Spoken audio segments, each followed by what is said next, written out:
read my prepared remarks, I just want to ask any former board member or current board member just to put your hand up, if you would, please.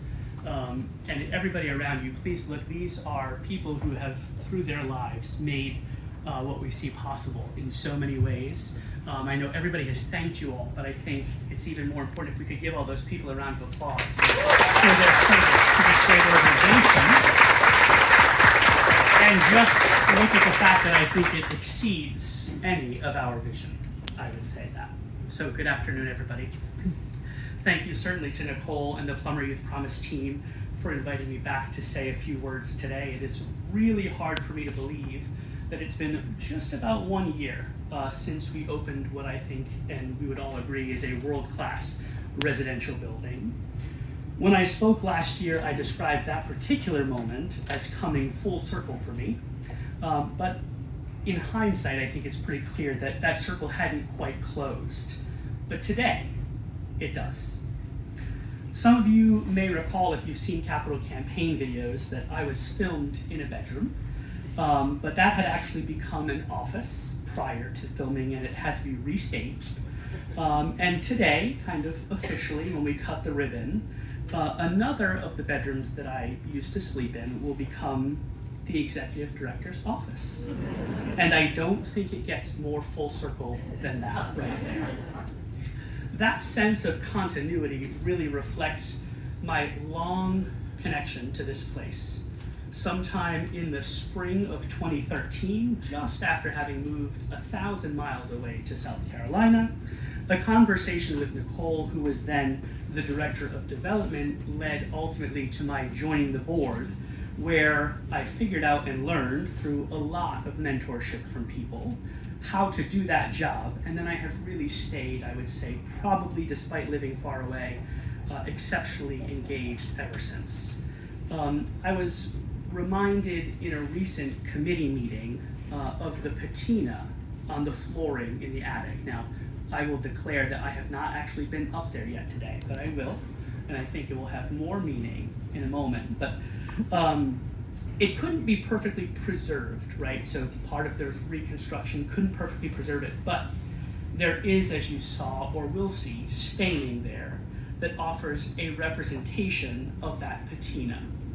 And beds used to stand there for young men before my time, but who are like me. They will be a reminder every time our board and staff and youth and every person enters that space for meetings or trainings. It will honor the struggles our young people have faced for more than a century and a half. I want to take a moment to remind us today and every day to never forget that. Plummer continues to shape how I see the world, including how Ashley and I talk with our 10-year-old about the life we're blessed by God to live today. And I would say that that is one that was unimaginable to me when I walked the halls. I'll be married to that young man's amazing mother, my fiance Ashley, this coming October.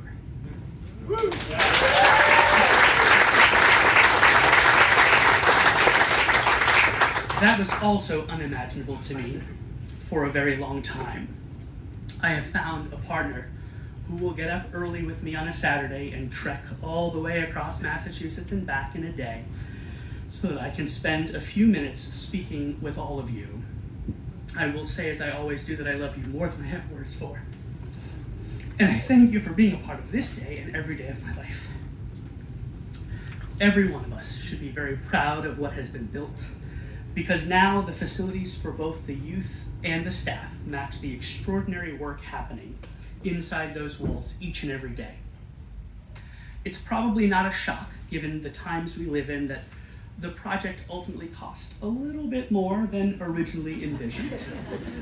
And while Michael and Jonathan and the team at Groom Construction really worked tirelessly to mitigate rising costs, our responsibility now, as we are here today and for the future, is to ensure that this campus is around to serve youth for generations to come.